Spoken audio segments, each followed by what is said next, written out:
आज हम लोग केमिस्ट्री पढ़ रहे हैं और आज का टॉपिक है बिलियन। तो बिलियन से स्टार्ट कर रहे हैं। तो बिलियन जो होता है बिले प्लस बिलायक, बिले प्लस बिलायक क्या बनता है?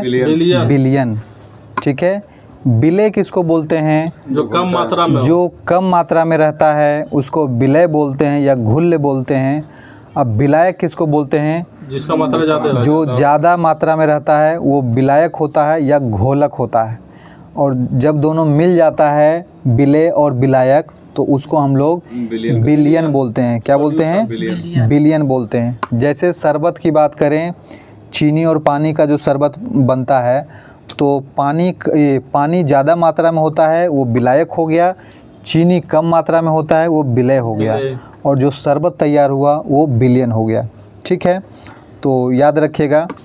तो बिलियन देखिए, बिलियन जो है संतृप्तता के आधार पे, घुल्य के आधार पे जो है 3 भागों में बांटा गया। असंतृप्त बिलियन, संतृप्त बिलियन, अति संतृप्त बिलियन।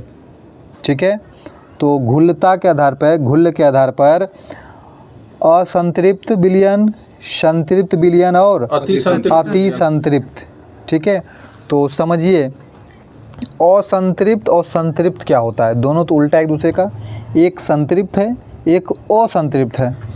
तो संतृप्त बिलियन किसको कहते हैं? संतृप्त से याद रखिएगा असंतृप्त और अति संतृप्त। ठीक है, कन्फ्यूजन नहीं होगा। संतृप्त जो होता है, संतृप्त वह बिलियन जिसमें बिले और अधिक नहीं घुल सकता उसको हम लोग संतृप्त बोलते हैं। ठीक है, संतृप्त उसे क्या कहते हैं? संतृप्त बिलियन। जिसमें और नहीं घोला जा सकता है उसको हम लोग संतृप्त बिलियन। ठीक है। तो देखिए बिलियन जो होता है उसमें 2 पदार्थों से मिलके बनता है। जैसे अगर हम शरबत की बात करें, पानी और चीनी, तो पानी में चीनी डालते हैं तो चीनी का भी कैपेसिटी कितना उसमें हम घुला सकते हैं, तो मैक्सिमम जितना घुला सकते हैं, अब उससे आगे नहीं घुलेगा, वो हमारा क्या बिलियन कहलाएगा? संतृप्त बिलियन। ठीक है, क्या कहलाएगा? संतृप्त बिलियन। तो जिसमें और बिले नहीं घुला सकते हैं वो संतृप्त है। वो क्या है? संतृप्त है। ठीक है, वो क्या है? संतृप्त। और जिसमें बिले और अधिक घुला सकते हैं वो असंतृप्त है। जिसमें और बिले हम घुला सकते हैं वो असंतृप्त बिलियन। ठीक है। और जिसमें अब नहीं घुला सकते हैं, पूरी तरह संतृप्तता मतलब गाढ़ा है, अब उसमें हम नहीं घुला सकते, वो क्या कहलाएगा? संतृप्त बिलियन। क्या कहेंगे? संतृप्त बिलियन। और अति संतृप्त सुनिएगा, संतृप्त से ज़्यादा अति संतृप्त किसको कहेंगे? तो संतृप्तता से ज़्यादा मात्रा में अगर हम उसमें घुला दिए तो उस बिलियन को हम अति संतृप्त बोलेंगे। संतृप्त मतलब पूरा अपनी क्षमता के अनुसार घुला हुआ है, अब नहीं घुलेगा, वो संतृप्त है। ठीक है। और संतृप्तता से भी ज़्यादा घुला दिए तो वो हो गया अति संतृप्त। ठीक है, अति संतृप्त। तो सुनिए, बिलियन जो है हम लोग का, बिलियन जो बनता है, एक तो हमारा बिलियन कहलाता है, बिलियन या वास्तविक बिलियन। एक होता है कोलाइड और एक होता है निलंबन। तो बिलियन, कोलाइड और निलंबन। ठीक है, बिलियन, कोलाइड और निलंबन। और ये तीनों एक तरह का मिश्रण है। ठीक है, या तो समांगी मिश्रण होगा या फिर विषमांगी मिश्रण। तो सुनिए, बिलियन, कोलाइड और निलंबन। तो बिलियन, कोलाइड और निलंबन। तो निलंबन में जो होता है कण सबसे बड़ा होता है। निलंबन में घुले हुए कण क्या होते हैं? सबसे बड़ा होता है। और बिलियन में घुले हुए कण जो होते हैं सबसे छोटे, मतलब वो पूरी तरह से आपस में मिले हुए रहते हैं। और उसके बाद जो कोलाइड है उसमें जो है ये दोनों के बीच होता है। एक एक करके हम लोग पढ़ते हैं।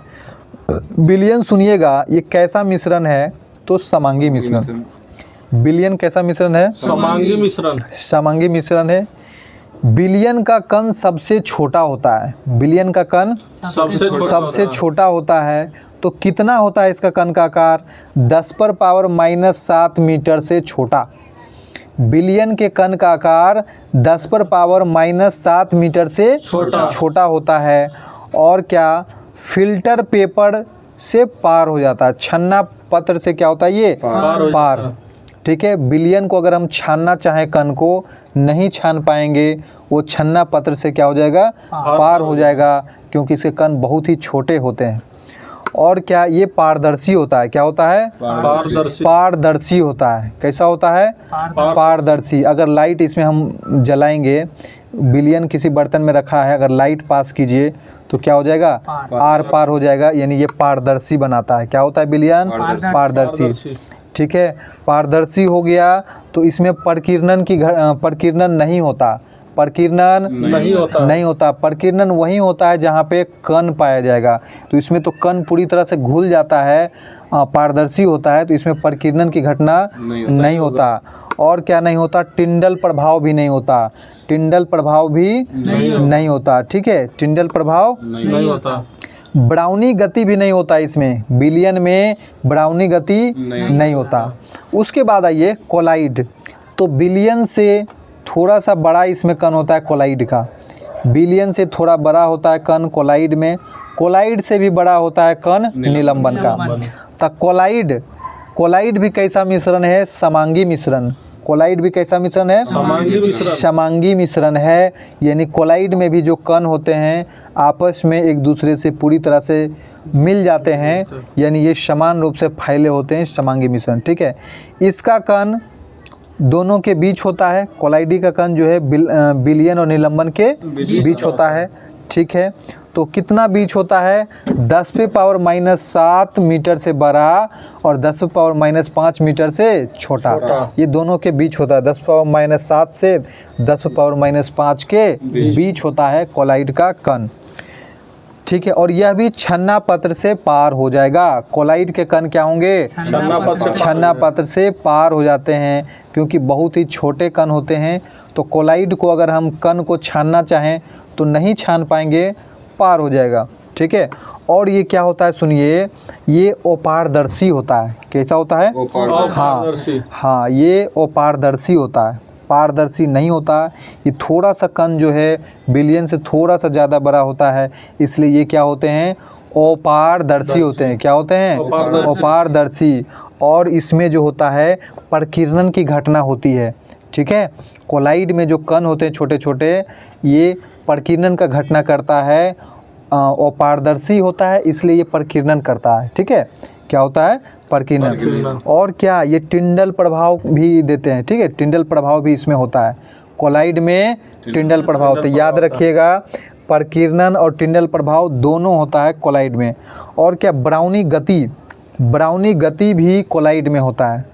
ठीक है, तो याद रखना है, कोलाइड में प्रकीर्णन भी होता है, टिंडल प्रभाव भी होता है, ब्राउनी गति भी होता है। ठीक है, उसके बाद देखिए निलंबन। तो निलंबन में तो कण बहुत बड़े होते हैं। ठीक है, आपस में एक दूसरे से नहीं मिले होते हैं। ये कैसा मिश्रण होते हैं, विषमांगी मिश्रण होते हैं। निलंबन कैसा होते हैं, विषमांगी मिश्रण होते हैं। और कण का आकार इसमें बड़ा होता है।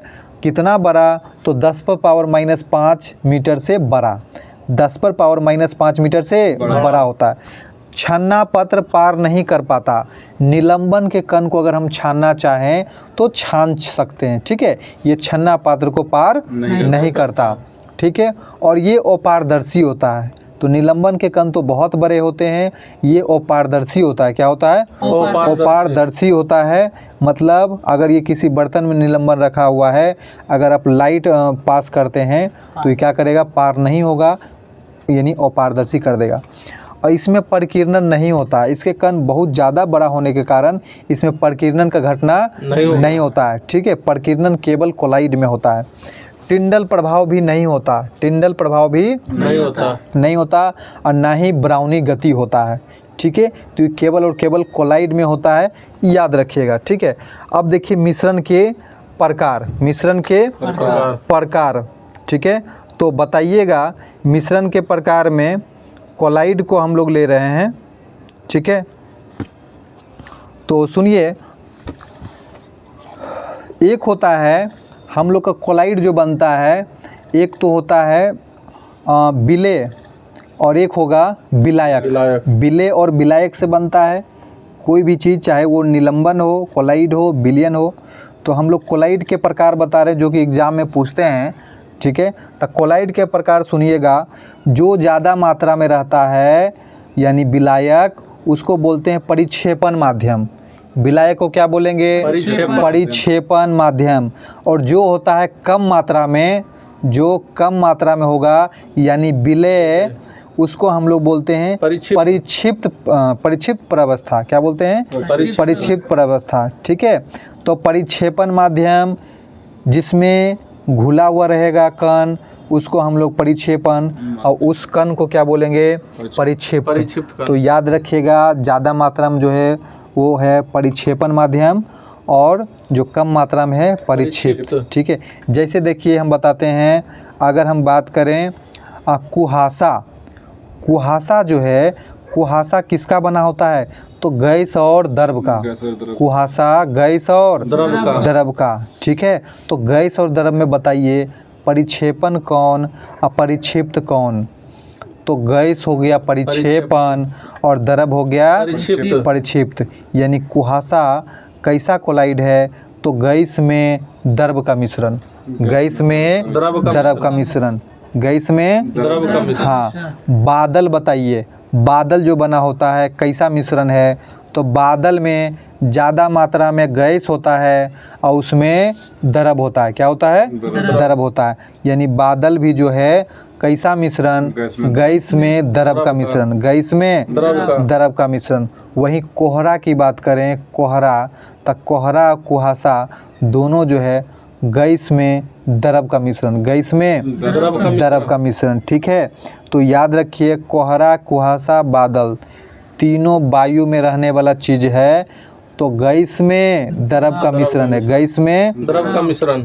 वहीं धुआं की बात करें, धुआं, धुआं बताइएगा, धुआं जो है, धुआं में दो ही पार्टिकल दिख रहा होगा, एक तो गैस होता है, ठोस कण होता है, गैस और ठोस कण। तो ये कैसा मिश्रण है? गैस में ठोस, गैस में ठोस। धुआं जो होता है गैस में ठोस। तो धुआं या स्वचालित वाहनों का निथार जो निकलता है, स्वचालित वाहनों का धुआं जो निकलता है, तो याद रखिए वो कैसा है कोलाइड? गैस में ठोस का मिश्रण, गैस में ठोस का। शेविंग क्रीम बताइएगा, शेविंग क्रीम जो सैलून में किया जाता है, तो शेविंग क्रीम में क्या होता है? तो उसमें दो ही चीज़ दिख रहा होगा, द्रव और गैस, द्रव और गैस। पानी रहता है और गैस की तरफ फूल जाता है, तो द्रव और गैस। तो उसमें किसकी मात्रा ज़्यादा होता है? द्रव की मात्रा ज़्यादा होता है। किसकी मात्रा? तो द्रव में गैस घुस जाता है जिसके कारण वो फूल जाता है। तो शेविंग क्रीम अगर पूछा जाए कैसा मिश्रण है, तो द्रव में गैस, द्रव में गैस का मिश्रण, ठीक है। वहीं दूध की बात कीजिए, दूध कैसा कोलाइडी है? तो दूध जो है वो द्रव और द्रव का मिश्रण होता है। दूध क्या होता है? द्रव। हाँ, दूध तो केवल पानी ही पानी है, तो उसमें द्रव का द्रव ही है, द्रव का द्रव का मिश्रण, ठीक है। फेस क्रीम, फेस में जो क्रीम लगाते हैं, फेस क्रीम, तो फेस क्रीम भी जो होता है ना, वो भी द्रव में द्रव का मिश्रण। याद रखिएगा, फेस क्रीम भी क्या है? द्रव में द्रव का मिश्रण, ठीक है। कीचड़ बताइएगा, कीचड़ में क्या होता है? कीचड़ जो देखते हैं, तो कीचड़ में आप देख रहे हैं द्रव और ठोस है। क्या है? द्रव और ठोस। तो द्रव ज़्यादा होता है, ठोस कम होता है। तो कीचड़ क्या है? द्रव में ठोस, द्रव में ठोस का मिश्रण, ठीक है। एक मैग्नीशिया मिल्क, मैग्नीशिया मिल्क कैसा मिश्रण है? तो वो भी द्रव में ठोस का मिश्रण, ठीक है। मैग्नीशिया मिल्क जो है द्रव में ठोस का। फोम बताइएगा, फोम, फोम जो होता है, तो फोम ठोस और गैस दो ही चीज़ होता है। फोम मतलब जो फूला हुआ रहता है, फोम वो ठोस और गैस ही है। तो ज़्यादा मात्रा में ठोस होता है, कम मात्रा में गैस होता है। तो कोई भी फोम जो है ठोस में गैस का मिश्रण है, ठोस में गैस का मिश्रण। रबर का बताइएगा, रबर जो होता है, रबर कैसा मिश्रण है वो? तो वो भी ठोस और गैस दो ही चीज़ है उसमें। रबर में ठोस और गैस है, तो ज़्यादा मात्रा में ठोस होता है, कम मात्रा में गैस होता है। तो रबर किसका मिश्रण? ठोस में गैस का मिश्रण, ठोस में गैस का। स्पंज बताइए। स्पंज में दो ही चीज़, ठोस और गैस दिख रहा होगा। स्पंज में ठोस और गैस। ज़्यादा मात्रा में क्या होता है तो ठोस, और कम मात्रा में उसमें गैस घुस जाता है। तो स्पंज को बोलिएगा ठोस में गैस का मिश्रण, ठोस में गैस का मिश्रण। गैस का मिश्रण, ठीक है। जेली जो होता है, जेली बताइए। तो जेली में द्रव और ठोस दो ही चीज़ रहता है। जेली में द्रव और ठोस। द्रव और ठोस। तो जेली में ठोस ज़्यादा होता है, द्रव कम होता है। ठोस ज़्यादा होता है, द्रव कम होता है। तो ठोस में द्रव का मिश्रण। जेली क्या है? ठोस में द्रव का मिश्रण। पनीर बताइएगा। तो पनीर में आपको दो ही चीज़ दिख रहा होगा। पनीर में ठोस और द्रव, ठोस और उसमें गैस तो नहीं भरा होता है, ठोस और द्रव होता है। तो पनीर में ठोस ज़्यादा, द्रव कम। तो ठोस में द्रव का मिश्रण, ठोस में द्रव का मिश्रण। मक्खन का बताइएगा। मक्खन में भी ठोस और द्रव है, ठोस और द्रव, यानी ठोस में द्रव का मिश्रण, ठोस में द्रव का मिश्रण, ठीक है। एक होता है दूधिया कांच। दूधिया तो कांच है, तो कांच में तो केवल ठोस होता है। कांच में क्या होगा? ठोस। तो ठोस में ठोस का मिश्रण, दूधिया कांच, ठोस में ठोस का मिश्रण, ठीक है। अब सुनिए, ये कोलाइडी का प्रकार बताइएगा।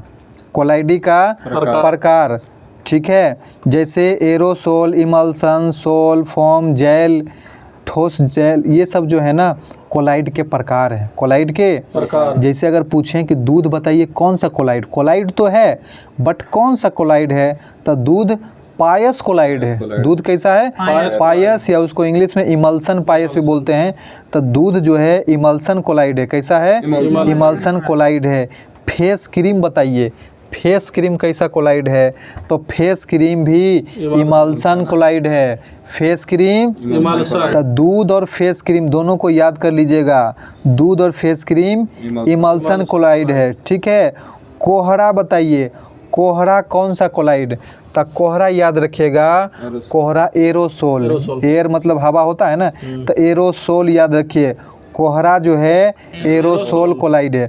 कोहरा, कुहासा, बादल, तीनों एरोसोल है, ठीक है। Aerosol colloid. और धुआं और स्वचालित वाहनों से भी जो निकलता है, तो धुआं भी क्या है? एरोसोल, ठीक है। धुआं, कोहरा, कुहासा, बादल, ये सब एरोसोल कोलाइड है। कैसा है? Aerosol collide. शेविंग क्रीम बताइए कौन सा कोलाइड? तो शेविंग क्रीम कौन सा कोलाइड है? तो ये फोम प्रकार का कोलाइड है। शेविंग क्रीम फोम प्रकार का कोलाइड है, ठीक है। शेविंग क्रीम फोम प्रकार का कोलाइड है, ठीक है।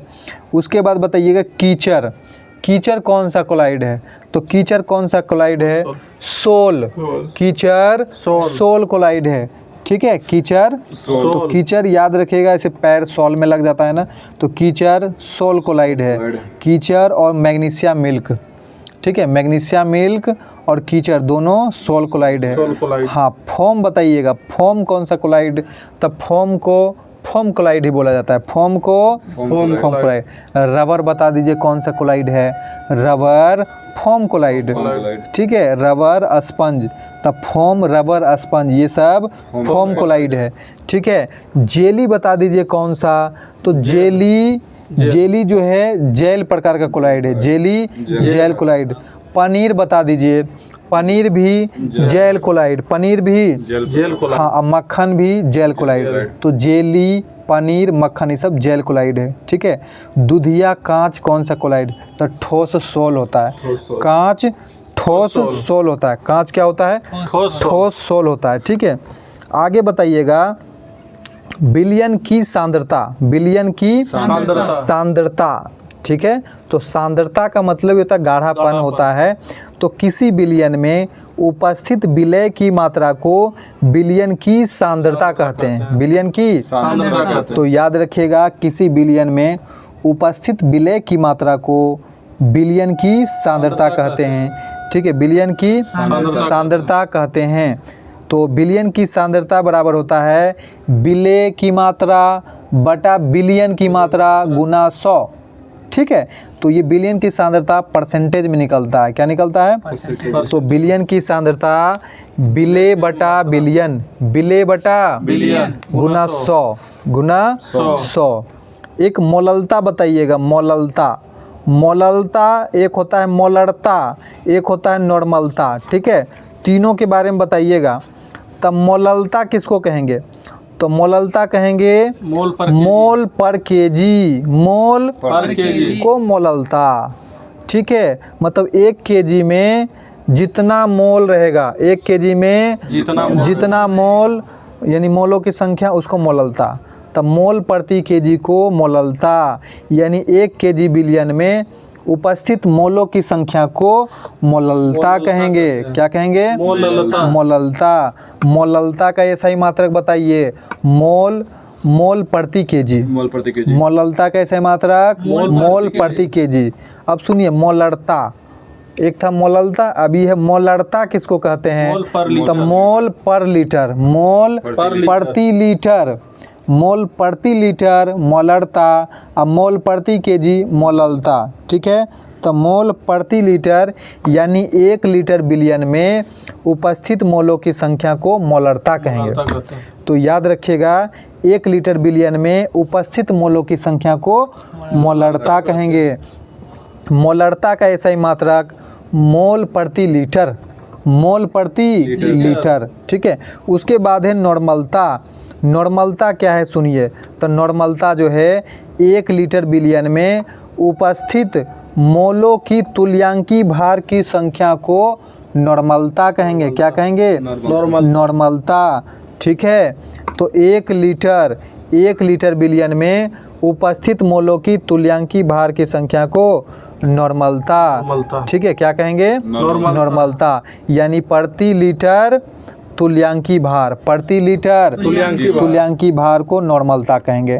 प्रति लीटर मोल रहे तो मोलरता, प्रति लीटर ये प्रति केजी मोल रहे तब मोललता, अब प्रति लीटर तुल्यांकी भार रहे तो नॉर्मलता, ठीक है। नॉर्मलता का ऐसा ही मात्रक जो होता है तुल्यांकी प्रति लीटर, ठीक है। उसके बाद देखिए क्या है, तुल्यांकी भार बराबर फॉर्मूला क्या होता है? तुल्यांकी भार अनुभार बटा धनायन या ऋणायन। तुल्यांकी भार बराबर क्या होता है? अनुभार बटा धनायन या ऋणायन। तो आज के लिए इस टॉपिक को समाप्त करते हैं। ये बिलियन टॉपिक पूरी तरह से समाप्त हो गया है। अगले दिन हम लोग एक नए चैप्टर आवर्त सारणी पीरियोडिक टेबल से स्टार्ट करेंगे। तो आज के लिए हम लोग इतना ही रखते हैं।